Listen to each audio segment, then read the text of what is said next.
Hi, good evening, and welcome to the start of FAN's spring programming season. I'm Lonnie Stonich, the Executive Director of FAN, and I'm honored and very excited to welcome you to tonight's conversation between Susan Cain and Amy Cuddy. FAN's a nonprofit organization that presents a high-quality speaker series offered free to the public on a wide variety of topics, including human development, mental health, education, and social justice, among others. We have over 175 videos of past events archived on our website and our YouTube channel, so please be sure to explore. And now introductions. Susan Cain is the author of several bestsellers, including Quiet, The Power of Introverts in a World That Can't Stop Talking, which spent 7 years on the New York Times bestseller list and has been translated into 40 languages. Ms. Cain partners with Malcolm Gladwell, Adam Grant, and Dan Pink to curate the Next Big Idea book club. They donate all proceeds to children's literacy programs. Her writing has appeared in the New York Times, The Atlantic, The Wall Street Journal, and so many other publications. And her record-smashing TED Talk has been viewed over 40 million times. We hosted Ms. Cain back in 2013 for the Quiet Book Tour, and we have remained huge fans of hers ever since. Amy Cuddy is a social psychologist, New York Times bestselling author, and award-winning lecturer at Harvard Business School in executive education. She is an expert on the behavioral science of power, presence, and prejudice. Her first book, Presence, Bringing Your Boldest Self to Your Biggest Challenges, is a New York Times, Washington Post, USA Today, Wall Street Journal, Publishers Weekly, and Globe and Mail bestseller, and has been published in 35 languages. Her 2012 TED Talk, Your Body Language May Shape Who You Are, is the second most viewed TED Talk of all time with more than 64 million views. FAN hosted Miss Cuddy in 2016 with an overflow crowd that were not always polite in their rush to get a seat. It was a little wild that night. Let's welcome Susan Cain and Amy Cuddy. Thank you so much. Thank you so much for that amazing introduction. I have the best memories of speaking in person at FAN many years ago when Quiet came out. I actually was just sending an email to Lonnie earlier today saying like that book tour was such a whirlwind in so many ways, because I had been, kind of like working on my book in Splendid Solitude for so many years, and then emerging blinking into this publicity machine. And so it was all like a big whirl. But I remember Lonnie and I remember FAN so vividly and so warmly. So it's amazing to be back here. I feel the same way. This is the best book event. I'm very honored to be back. And I'm already trying not to cry because Susan and I are dear friends. And we share this quality of bittersweetness and or having a bittersweet orientation toward the world. And so I know that, Susan, you've been writing this book for a long time. And first, I want to say, I want to just sort of honor you for spending so much time and thought and putting so much of yourself into the things that you create, not rushing and waiting until it's right. And for just being so curious about the topics that you dig into. So thank you for that. And also, you have, again, I think, you've written a book that's made so many people feel seen, which is exactly what Quiet did. And you've worked that same magic again. And I guess I want to start by just asking you, was that your goal? Or is that just your orientation toward the world? Right. Mm-hmm. But is feeling, making people feel seen, seeing people, does that motivate you in what projects you pursue? Thank you. That's an amazing question. And before I answer it, I just want to say, I know you were tearing up, and at this moment, I just had to chuckle a little bit when you began by saying, I think I'm going to cry, because I felt like saying to everybody, okay, welcome to my friendship with Amy.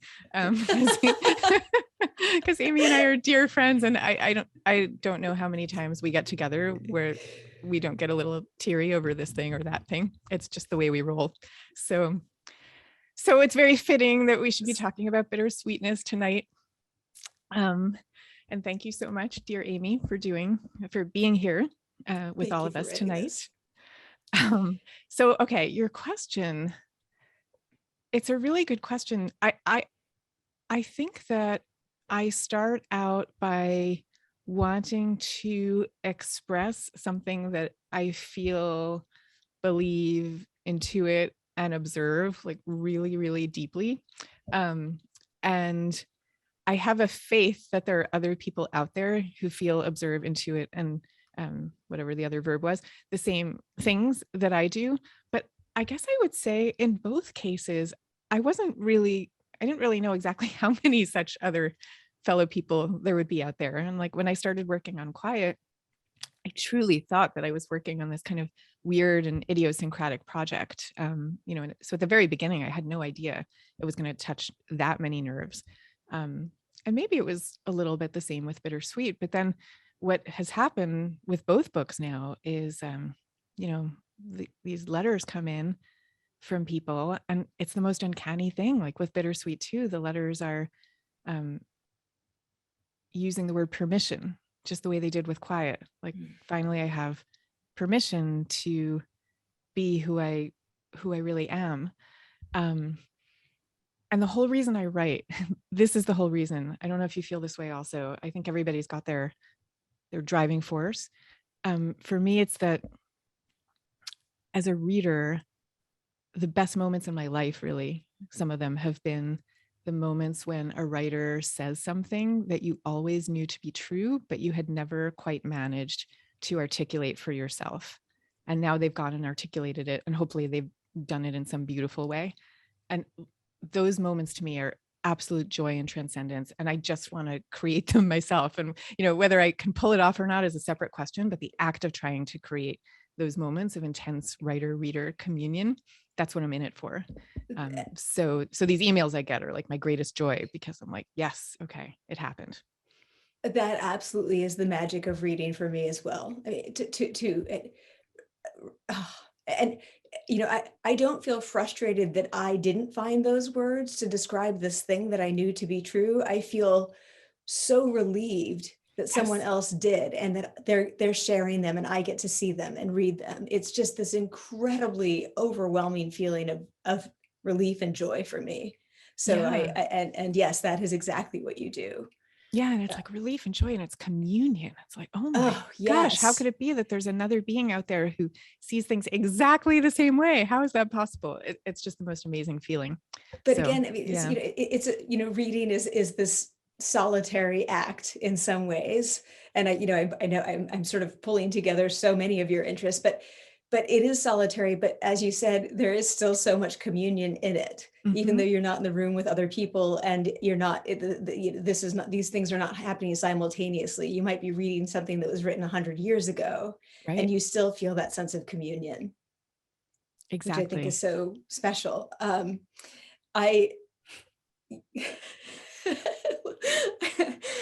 Yeah, I'm not going to cry the whole time, I promise. But I do want to kind of reflect on. I think something. Amy's even more of a crier than I am, by the way. Not that it's a competition. I am. Yeah. And what was my Bittersweet score out of 10? 9.333. And it would have been 10, except that I felt like I better reel it in a bit for a couple of questions. So yes, I very much see the world that way, feel the world, experience the world that way, and was told all the time that I was too sensitive as a kid.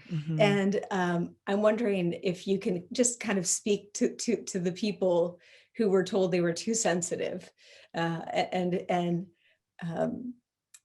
how what this book can mean to them. Yeah. So first of all, about the Bittersweet Quiz, for people who haven't had a chance to read the book yet, we developed a quiz. I say we because I did it together with the psychologists Scott Barry Kaufman and David Yaden. And the quiz asks you a bunch of questions that are basically intended to measure how prone you are to a bittersweet state of mind, which we could define as a kind of intense awareness that the joys and sorrows of life are forever paired, that everything is impermanent, and that with that comes this strangely, curiously piercing joy at the beauty of the world. And some of the questions, just to throw out a couple for those of you who haven't seen it yet, are questions like, do you react intensely to music and art or nature? Do you draw comfort or inspiration from a rainy day? Have other people called you an old soul?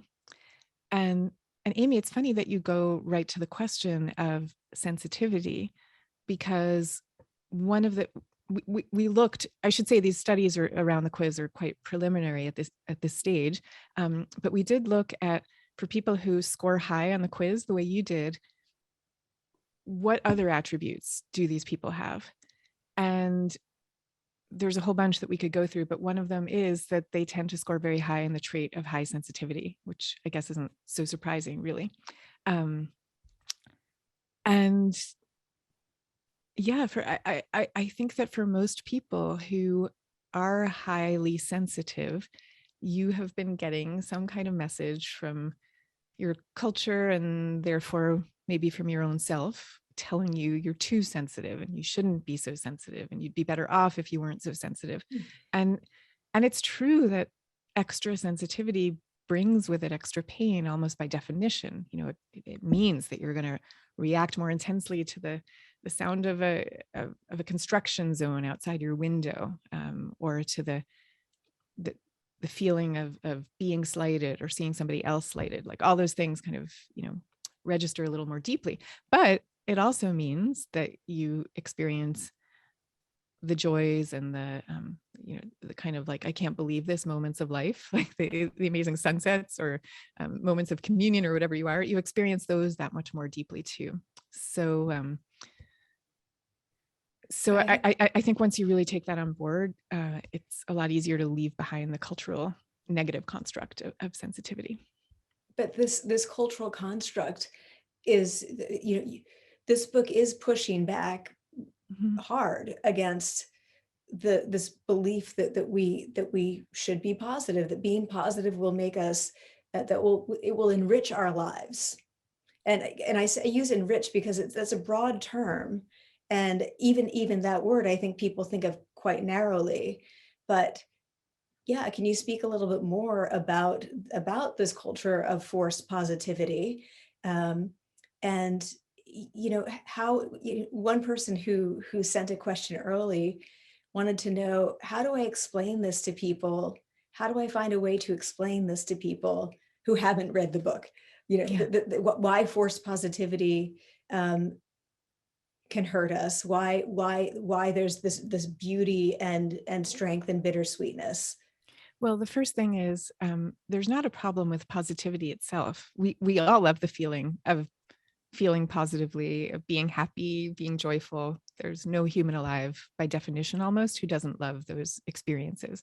So nothing wrong with that. It's the word forced in that statement that's the problem, because it's just not telling the truth of what it means to be human and what it means to be alive. So it means that we're all walking around in this state of feeling like, I either have to misrepresent the truth,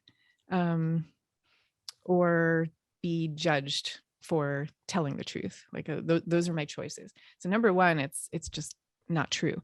And then beyond that, what I found, I've spent the last decade really on this quest to understand bittersweetness. And what I found is there is, you could call it a bittersweet tradition. It's in all our religions. It's in our artistic heritage, our literary heritage. It spans continents, it spans centuries.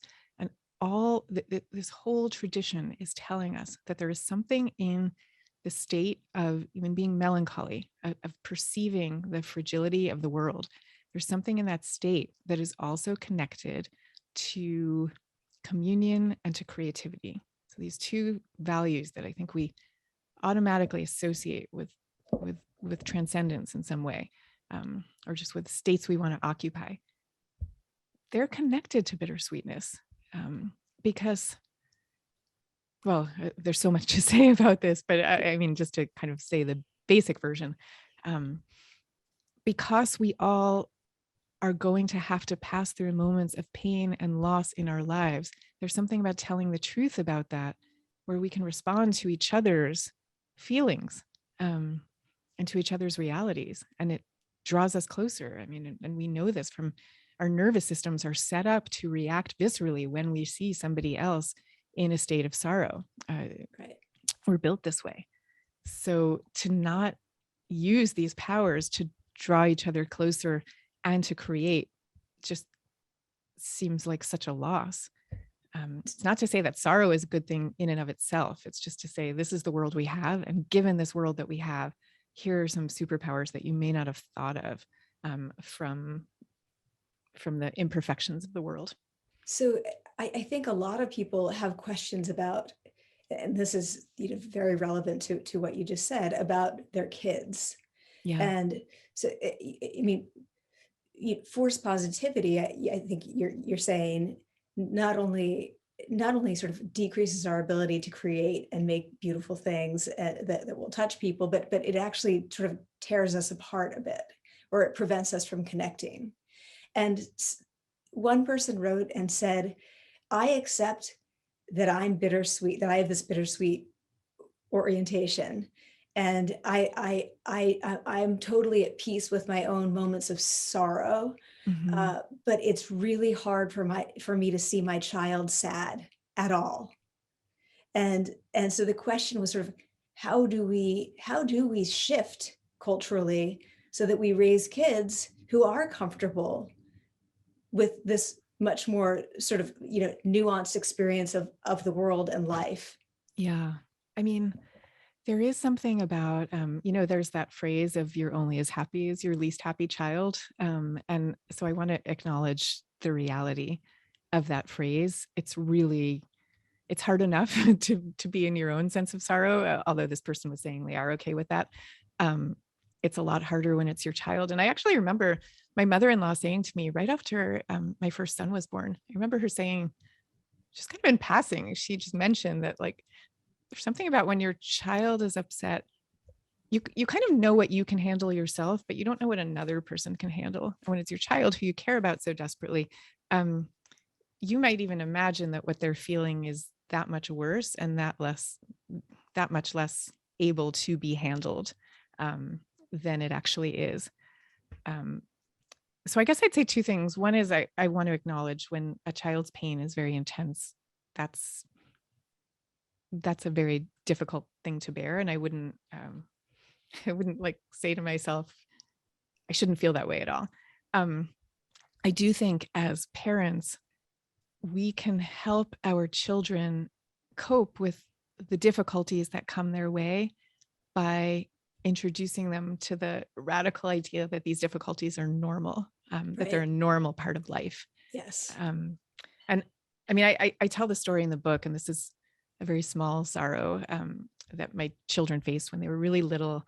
And we took this vacation in the countryside. We rented a house, and the house was situated next to this field that were inhabited by two donkeys named Lucky and Norman. And the kids fell in love with these donkeys, and they spent the whole entire week like standing at the fence feeding them carrots. So it was this big love affair. And then came the end of the week, and the kids suddenly realized they were never going to see these donkeys again. It was time to go home. And they started the last 2 nights crying themselves to sleep. Like they were so upset about this. And as parents, we tried all the different things that you might tell a child in that circumstance, like someone else will come and feed the donkeys and maybe we'll come back. But it was really only when we said to them, these feelings are a natural part of life and everybody feels it. It's really hard to say goodbye. The pain won't always be this bad. You're going to feel better in a little while, but right now this is very natural, and this sorrow you're experiencing is real, and it's going to happen again, and it's happened before.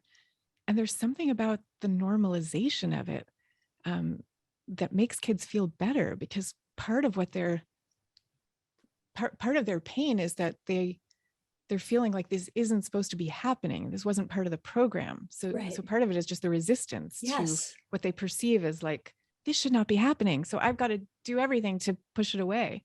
Right. Yeah. But it is sort of the expectation that,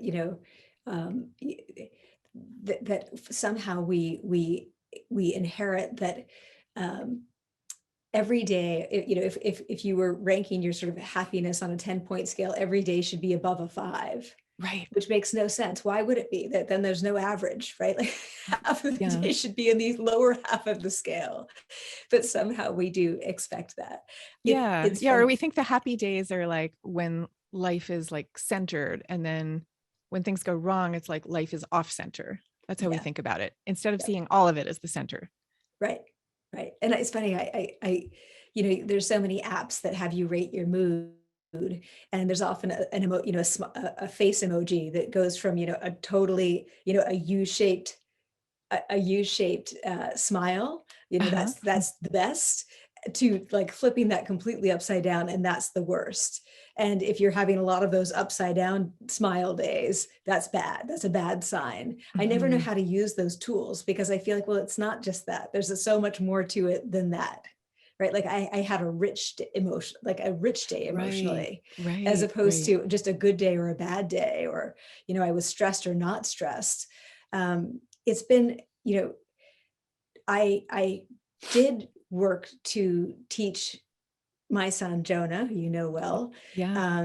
that it's okay, you know, to have some emotional pain, and he you know, so lucky for me, did become a musician. So now when something goes wrong, he's like, I'm writing a song right now. You know, he's like, I'm Mhm. getting off the phone, I'm going to write a song. But I wonder, are there ways for us? How do we channel our grief into creativity? I mean, how do we make from that? The question really is, what you're really asking is about how do you do the act of transforming pain into beauty, right? And Joan is actually kind of lucky because, as you say, he's a musician, so you know the channel is really clear of how Right. he might do that. Right. But that channel is open to everybody. It doesn't mean you have to be an artist in the traditional sense of that word. Just any act that is um, an act that is making something better and reaching in the direction of that which is more perfect, beautiful, true, whatever it is.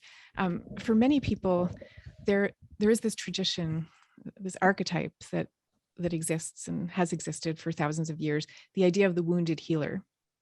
And this goes all the way back to Greek mythology, has many examples of this, but it's basically the idea that whatever wound we have suffered,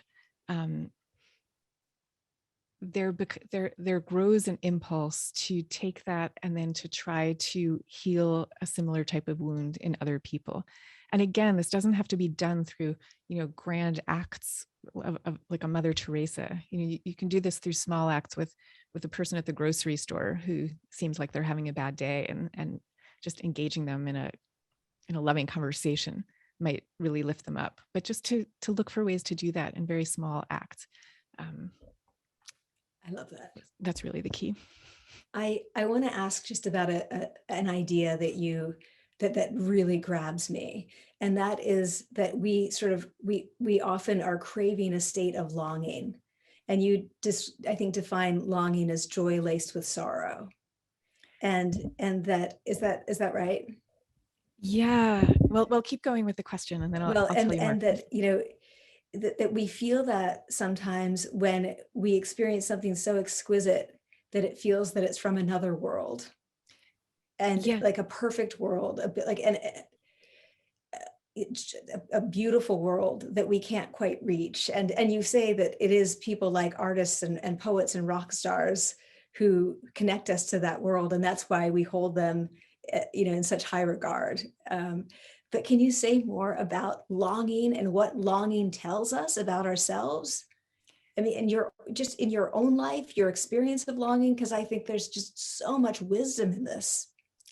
Yeah, there's so much. And as you know, like I'm not a musician like Jonah, but this book really began with me trying to figure out what the heck was that extreme reaction, positive emotional reaction that I've had to sad and yearning music all my life.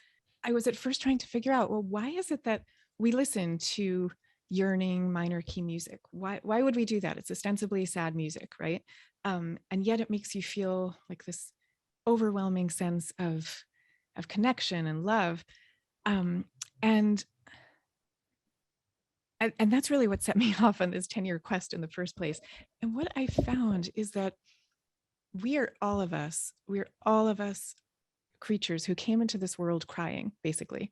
And we come into this world with this sense that there is a more perfect and beautiful world that exists out there somewhere. It's not the one we're in now, but it exists somewhere. We feel we belong to it, and we want to go back. And you can see the manifestation of this impulse in all our religions, right? It's like you're longing for the Garden of Eden, for Mecca, for Zion. Sufis would say we're longing for the beloved of the soul, to merge with the divine.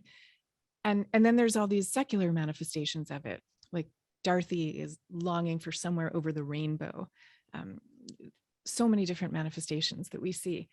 And once you understand this, like, once you understand that we are all, whether we consider ourselves atheists or believers, is really beside the point. It's more that we are all beings that are beset by a kind of spiritual longing. Right. And in our culture, we associate that with, we hear the word longing and we think mired in longing. You know, we associate it with a kind of stagnation. Yes. But that's not how it has been understood in 2000 years of our traditions. It's been understood as being the opposite. It's a generative force. So like, there's so many examples I could give you, but like Odysseus in the Odyssey, that poem, that epic adventure, starts with him weeping on a beach out of longing and homesickness for his native country of Ithaca, his island. And that's what sets the adventure in motion. And the etymology of the word longing means to grow long, to reach for. So this state that we get into when we hear music, but it comes to us in other sad music, it comes to us in other forms too. This is one of our highest states that sets us in motion and sets us yearning for that which is most beautiful and good and true. So it's actually an incredibly positive impulse. Susan and I talk a lot about our love of music, and we both have a love of these bittersweet songs. And I think I think the Spotify playlist was just shared with everyone. So I was just telling people about our love of music, and I want to talk for a minute just about that, and about you've said music is the closest thing to God, or I've heard you say things like that, and I've told this story before, but I've encouraged people to choose a sort of fresh start moment for themselves as we sort of move through the pandemic. Mm-hmm. And choose a day or a moment, an event where they're going to sort of say, I'm going to liberate myself from this now. And I don't mean I'm going to stop wearing a mask, or I'm not. But emotionally, I'm going to start moving forward. I'm going to stop waiting for someone else to tell me it's the end. And for me, it was hearing this particular Grateful Dead song at a live show, and it's called Broke Down Palace. And I decided when I heard that was going to be my moment. And people have asked me, and that happened last year at a show in Philadelphia where it rained. But there were rainbows, and even the bass player, Oteil Burbridge, in the band was pointing at the rainbows so that everyone would turn around and look at it in the middle of a song. It was just the most amazing moment. And they played Broke Down Palace, and my friend was next to me, and I didn't know it, but she was filming me, and I was smiling and tears were just rolling down my cheeks. And people have asked me, people who don't know the Grateful Dead or now Dead and Company, that music, well, what's it about, Broke Down Palace, thinking that it's going to be a happy song, and it's actually about dying. It's a song about dying, sort of the way that I see it, dying as we want to, in mm-hmm. sort of leaving this life and moving to another life. And it's just a few lyrics: going to leave this broke down palace, on my hands and my knees I'll roll, roll, roll, make myself a bed by the waterside. In my time, I'll roll, roll, roll. In a bed by the waterside, I will lay my head. Listen to the river sing sweet songs to rock my soul. Mhm. And people say, why would a moment about dying be your liberating moment from the pandemic? And to me, it felt like this sense of relief. And again, it's you can explain this in a way that I can't. So it's not that I felt I wasn't going to feel grief or lose anyone, but somehow hearing that gave me this overwhelming sense of relief. And I think that was kind of an extreme example, but I think that's often what we get from listening to, sad music, which I don't see just as sad music, as melancholy music, bittersweet music, the sense of relief. We need to cry. We need to be somehow liberated from something that we're stuck in. And just can you speak to that a bit? Yeah, absolutely. It's a sense of relief. What I heard in the way you were describing that, it's like a relief that you're not alone in feeling these things, and that the musician is expressing it for you. And I'll tell you, I actually wish I had it printed out, but you started off by asking me about like the connection with readers. So I think it was just yesterday, I got an email from someone who had heard me talk about this the other day. I actually really wanted to ask his permission to just read his letter out loud because it was so incredible. He's a filmmaker. But anyway, he told me that all his life, he had this reaction to music and referred to it privately with himself as that holy feeling. And again, he's not a religious person, but that holy feeling, that was the best he could do to describe it. But he had never really understood what it was. But I think that that's exactly what you're expressing. And I think that the holiness of it comes from that sense of the music speaking on behalf of all of us about what our deepest yearnings are. And again, the point is not like, if you're listening today, not that you have to be a musician or even a connoisseur of sad music. For you, it might manifest in completely different ways, but we all feel it in some way. And it is the source of some of our greatest impulses. I want to ask a bit about grief again, sort of return to this. Yeah. And I do want to acknowledge that you write about this, but you lost your brother and your father to COVID. Mm-hmm. And so you've had certainly an enormous dose of grief in the last couple of years. And one of the questions you ask in the book is sort of, how are we supposed to live knowing that everyone we love will die?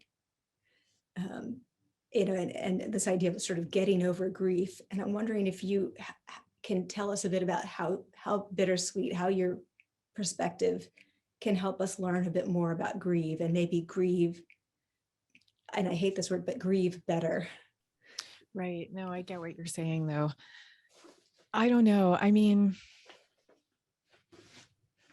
I talk in the book about all the different techniques that people talk about when it comes to grief.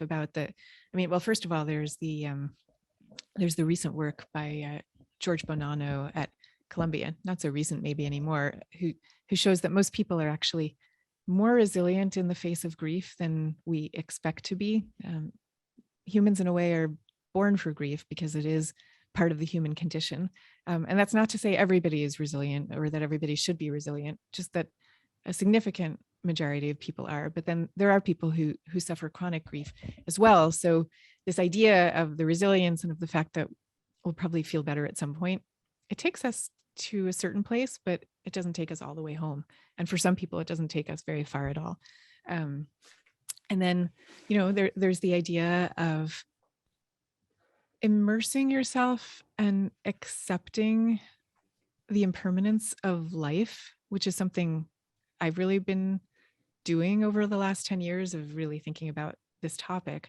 And I'll tell you too, like my take on that, at least as of this evening, my take is that this heightened awareness of impermanence that one can acquire also takes us a long way. And it also takes us only so far. And there's actually a poem that I talk about in the book. I love it. It's by this Japanese Buddhist poet named Issa. He's one of Japan's great poets. It's a little haiku. And when he writes it, Issa has just lost his beloved daughter to smallpox. And I do think losing a child is probably one of the greatest, if not the greatest, griefs that humans have to withstand. And here he is, and he's trained in Buddhism, and he's very aware of impermanence and non-attachment and all these concepts. But his poem is basically saying, I know that this world of dew is just a world of dew, meaning I know the dew is going to evaporate any minute. Nothing lasts forever. I know that. And then he says, but even so. And those three words of, but even so, they're so searing, but they're also a kind of guiding light, I find, because they're basically saying, I get it about the dewdrops. I get it, but I'm still going to be grieving, and I'm still human, and this is still who I am. And the reason I find so much solace in that is that he wrote those words 200 years ago, and we're still reading them. And the reason we're reading them is because we all feel that. And there is a kind of communion that's there underneath in the fact that this is just the state of being human, and you're not far from being alone in whatever we might feel when it happens to us. It's just the opposite. So there's a real comfort there. And then I'll say one other kind of way of looking at this that I found incredibly helpful comes from Nora McInerney, who did a great TED Talk about grief. And she had lost her husband at a very early age. And she talks about the cultural pressure that we face to move on, get over it, those kinds of things. And she says there's a difference between moving on and moving forward. And with moving forward, you might never stop mourning or missing that person who you've lost. They're going to be with you forever, and you're acknowledging that, and you're carrying them with you in your memory. But you're still moving forward. You're not actually moving on. Like the loss might be searing forever, but you can still keep going. Such an important distinction. Yeah. I don't know where we are with time, but I want to just ask a few questions from readers who sent in questions in advance. And here's, I think, a timely one. I'm drowning in compassion fatigue. How do I tap into the power of my bittersweet strength for endurance? That's from Tracy Morris from Mount Juliet, Tennessee. I mean, I think what I would say is just to listen to yourself. Maybe it was your bittersweetness that got you into a place of giving a lot of compassion to the people around you, which is wonderful. But I would say to look at the words you just used. You used the words drowning and fatigue in maybe a 5-word sentence. And I would listen to that, and I would rescue yourself from the drowning and take a really good nap. And what I mean, like a long sleep. And what I mean by that is maybe to the extent, I don't know where your compassion fatigue is coming from, but to the extent that you can remove yourself from whatever it is that's eliciting in you and give yourself a break, it sounds simply like you need it. I want to ask this from Margaret Katz from West Stockbridge, Mass. She says, what do you do to celebrate and bolster your sensitivity on a good day? And what do you do when you're critical of your sensitivity or criticized for it, or see another kindred spirit being criticized for being too sensitive? I hope the following thing is true that I'm about to say. I think it is. I don't think I any longer, and for a long time now, I don't think I have criticized myself or felt badly about being sensitive. I think I'm very acutely aware of, whatever strengths I have in this world are the flip side of the downside of my sensitivity. I just know that. And it's a philosophy of life I have about almost all traits, I think, that the same thing that is your strength is also your weakness and vice versa. So that's just how I see it. And I accept that. When I see other people being made to have a hard time about it, and especially kids, it makes me crazy. That really upsets me. Like the idea of sensitive kids going through, the school system. I was going to say that we have, but probably any school system would be this way, like being thrown in a room of 30 other kids, with all the noises and sounds and social jockeying that entails. That's inherently difficult for a sensitive child. So I don't know. I guess I'll never want to stop writing about that and talking about it and helping kids, especially, to understand the hidden superpowers of their nature. I cannot tell you how many letters I've gotten over the years from people who have said that, sometimes these are people in their 70s and they'll say, like, if only I'd known this when I was a kid, my whole life could have been different. Or they'll tell me, I'm 20 and I just discovered this, and it's making me feel so much more powerful. But I think for those who are in the throes of struggling with it, to keep that simple equation in mind of this apparent Achilles heel I have, the flip side of it is also my greatest power. And how can I use that power? And I'm going to guess that one of your hopes in writing this book and having the world read it is that we will all be helping you to sort of protect those kids, to help them discover their superpower. Those kids who are told that they're too sensitive. I mean, do you feel like we talked about how your books help people to feel seen, but would you say that's also one of your sort of motivating forces is to, sort of help others create a world where those kids can thrive and not be told that there's something broken about them? Oh my God, absolutely. I mean, like the most amazing thing is when, you see a tweet or get a letter or something from a teacher or a leader in a company or whatever who's saying, I changed the whole way that we do things. And, and now I'm looking out for the sensitive kids or the quiet kids in my class or whatever. And now I'm appreciating their strengths in ways I hadn't before. That's incredible, and you feel like if there's enough ripple effects of that, then your own work is done and it can just kind of ricochet from one person to the next.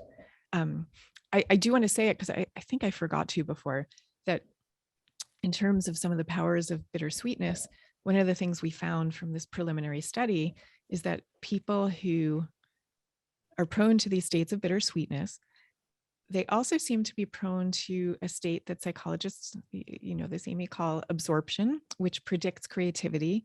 And they're also prone to states of awe and wonder and spirituality. And then, and those are quite high correlations. And then there's also this idea of your strength is also your weakness and vice versa. There's also a low correlation with anxiety and depression, which isn't really surprising when you think about it. But for our kids or for anybody listening tonight who's a grown up, to understand, if you're prone in this direction, it can take you to these wondrous places. And it may also be an extra burden of you probably are going to notice and feel it a little more intensely. The tragedies of life or the cruelties of it are probably going to hit you harder. But it's kind of all part of a package. Absolutely. I mean, I remember trying to explain as a kid that, to anyone who was worried that I cried too much when I watched sad movies, or, even Little House on the Prairie, that anyone concerned about that. I said, I remember trying to argue as a kid that it was okay because I also experienced these big, these intense moments of happiness, of joy, of pleasure. I probably didn't have the right words, other than, extreme sort of positivity as well. But you knew it. You I totally did knew know it. it. And Yeah. I said, but I get to, it is a bit of a roller coaster, but then I say roller coaster and I feel like immediately people go to bipolar. I'm like, no, not Right, like right, that. right. So, That's not what I meant. and I Yeah. want to ask just, and I know we don't have much more time, but about sort of that perception that people who have experienced those sort of extreme states like of awe and maybe profound sorrow, that are they seen as unstable? I feel like the word stable is overused in sort of how we evaluate others' well-being, and we don't often know how people are actually doing. From their just their affective displays may not tell us anything about how solid they are, right? Mhm. But this idea of stability and resilience, and to some extent grit. I mean, do we have to hold these in contrast to bittersweetness? That's funny that you mentioned grit, by the way, because I was just talking with another psychologist who was saying, I wonder if grit is negatively correlated with bittersweetness. And I wouldn't think they are. I would think that they actually have very little to do with each other. At least Yeah, that's my take of it. that would be my guess too as a psychologist. Yeah. But I think there's a perception that they are negatively correlated. Yeah, I think there is that perception. And I think that part of this comes from the fact that we do not have a way in mainstream psychology of distinguishing between what I'm calling bittersweetness and depression. And I really want to be clear about this because I am in no way advocating for the state of depression. Like, I want it super, super, super clear.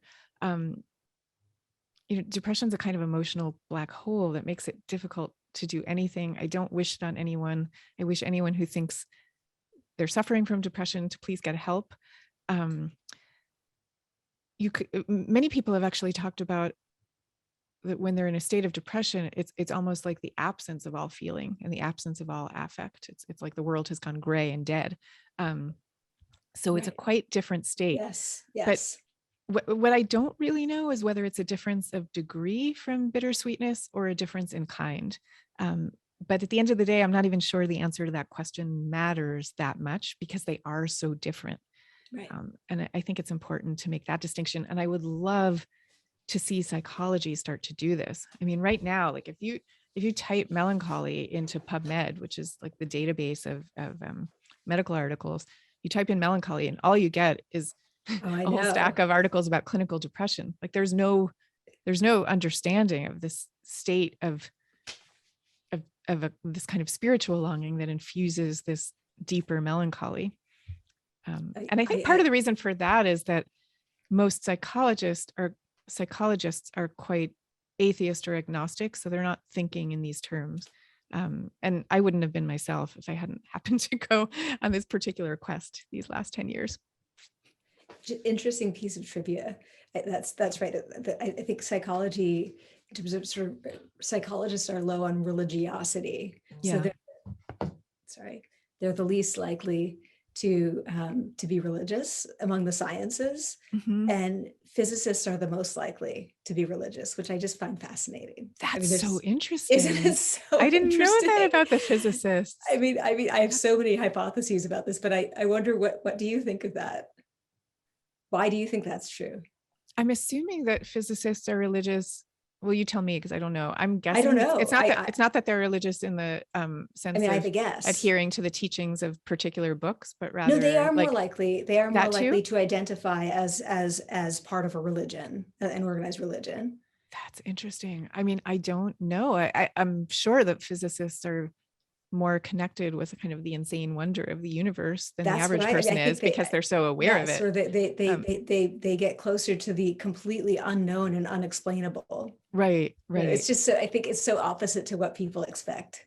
That's really fascinating. Right? I did not know that. That the quote unquote hardest scientists are the most religious. I just think that's really interesting. But I would say it's like, it doesn't, and I say this as an agnostic, that's how I would identify myself, but it really doesn't take being immersed in literally physically the cosmos the way a physicist would be to access this, because it's like it's all a miracle once you think about it, right? I mean, like the garden outside of your window is a complete miracle.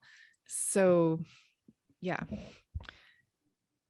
It's funny how many times a day I say, how can this be? Yeah. And it's about exactly. something good, right? Like, how can this be? It's like so beautiful, or so moving or something like that.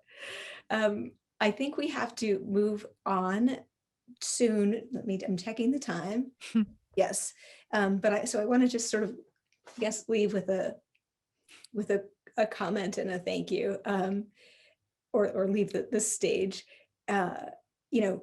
Paul, my husband, and I met and connect, but our moment of real connection was when I said, and he lived in Australia, and we were Skyping and trying to decide if we should ever meet in person, but we were having this long conversation, and I said, I started quoting Leonard Cohen, and I said, there is a crack in everything. And he said, that's how the light gets in. He finished it. And Yeah. that was pretty much it. It was a done deal. That was the moment I was like, all right, we're getting married. But I just want to thank you. I want to thank you personally for writing this, because it does make me feel seen and understood. And it does the exact magic that you described in the beginning that you most love as a writer and a reader. Those moments when somebody else puts words to something that you intuited but could not express. I can't tell you how happy this book makes me in all of the conversations we've had over the years, and that you allow me to send you sad songs like every other day. Thank you. Yeah, and I have to tell you all today, Amy, I guess I somehow had not mentioned to Amy that I was creating this bittersweet playlist. I don't know how I neglected to mention that. I don't didn't. either. I'm so mad But at Amy you. got wind of it today and was texting me like, what? There's a bittersweet playlist and you didn't even ask me to be contributing songs. So the playlist will grow though over the year. It will. It's really just a top 40 right now, but I'm going to keep adding to it. So, but just thank you on behalf of all of us who now will have that experience of reading the words that give us that enormous sense of awe and relief. You've done that again, and I just, thank you. You're just a beautiful soul, and we're so lucky to have you. Thank you so much. And I'm so glad we got to do this together tonight. Me too. So thank you. And thank you to all of you for being here. And for so many of those questions I recognize as having come in beforehand. So I actually literally said to my husband, I was like looking at the list of questions that you all sent in before, and I was like, oh my gosh, the people who are coming tonight, this is a really thoughtful, deep group of people. I really was blown away. So Amy, thank you for such a great interview of Susan. I've watched a bunch of different stuff that she's been doing recently, and it's always so nice when the interviewer and the author share some background, some history, assuming it's not bad history. Last night we hosted Dr. Thomas Fisher for his new book, The Emergency, and he was interviewed by Natalie Moore, who's a journalist here in Chicago, and they've known each other since high school. And it was a deep and profound and meaningful, tying in ways that if you were sitting, and it's not to diminish all the excellent interviewers out there, but Susan, when you're sitting with someone, especially for this topic of your book, especially about, sensitivity and highly sensitive people, and it just brings such a beautiful flavor to it. So Amy, thank you so much for your preparation and for jumping in here and bringing your whole self to the interview. We really, really appreciate that. Thank you so much. Yeah, Amy does do that every time, no matter who she's interviewing, I have to say. Well, I'm going to keep that in mind. So we have obviously more questions. We had 30 plus submitted ahead of time. We have some here as well. I'm going to jump into just a few of them. We're at 7:56. We're going to close out at 8 o'clock. I want to remind folks we are giving away books, but if you don't want to run the risk of not getting one from us, though, we're going to try to give them out as much as we can. We put in links here about buying a book, help boost this thing up the bestseller list. Let's have it live there. Let's have it beat out quiet. Let's have it sit there for about 8 years. That sounds good to me. So I'm a quick fun fact. A lot of people seem to be quite curious about both of your bittersweet scores, if you happen to know them. So that's a quick answer, perhaps, unless you don't wish to reveal. So I'm just going to put that out there in case you want to, unless you're like, I don't remember what my bittersweet score was, but go ahead. If you do know, if you want to answer. I know this is crazy because it's my own quiz and I don't remember it. I'm not trying to evade the answer, but I know it was like off the charts high. I will say that.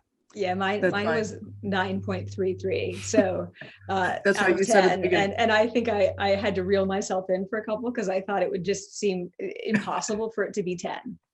All It's right. extremely high. Alana wants to know, and she got some upvotes on this question. How would you respond to those encouraging good vibes only? How has this become a normal expectation of the world? Both of you could probably reply to that, but go ahead. You know what, Amy, go ahead if you have something, if you have a thought on that. Wow. I mean, it's what I think an idea that I came across about 10 years ago when I was going through a big change in my life was the idea that whatever emotion we experience, we get ourselves in trouble when we either cling to it or push it away, right? So to just let it be for a moment and that it moves through us. And so to some extent, I feel like reminding people that denying them of that of that emotional experience actually shuts them off from themselves, right? So saying to people, it has to be rah rah all the time or good vibes, whatever. It denies us, self knowledge and personal growth, right? So we can't grow if we're not allowed to sit with our emotions for a moment, at least.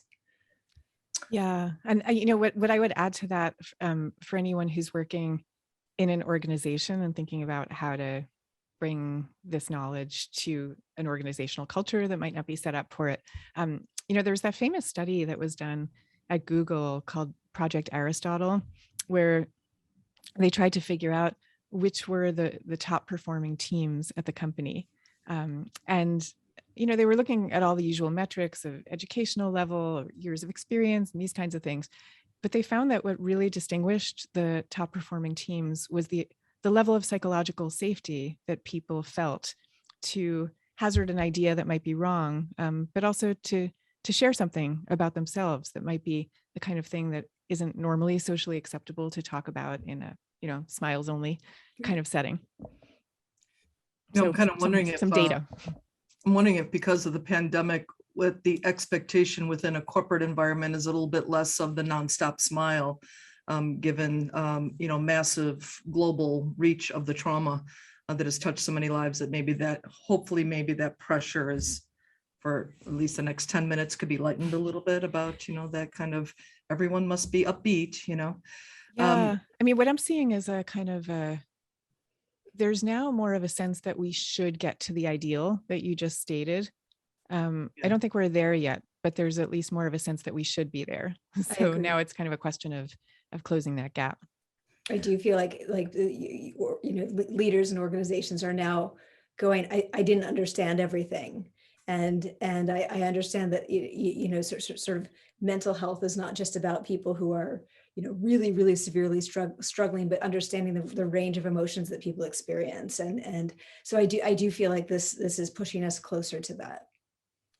Okay, I'm watching the clock. I promised Susan 8 o'clock, like I was a Swiss train, and now I'm at 8:01. So much for my Swiss train. Susan, do you want to close us out? Any closing comment that you'd like to offer? Oh gosh. I mean, I just want to say again, a huge thank you to everybody for coming out. I can tell what an amazing group this is from those questions. And I guess I would say, I have to boil it all down to say to take whatever pain you can't get rid of and make that your offering, whether it's your creative offering or healing offering or somehow the productive thing that you do in the world. There's usually a way to go through an active transformation that way. Thank you so much. Amy, Susan, what a pleasure. I hope it doesn't take quite as long to have you both on the screen the next time, though I do respect both of your work processes. So thank you so much for coming. Thanks everyone for attending.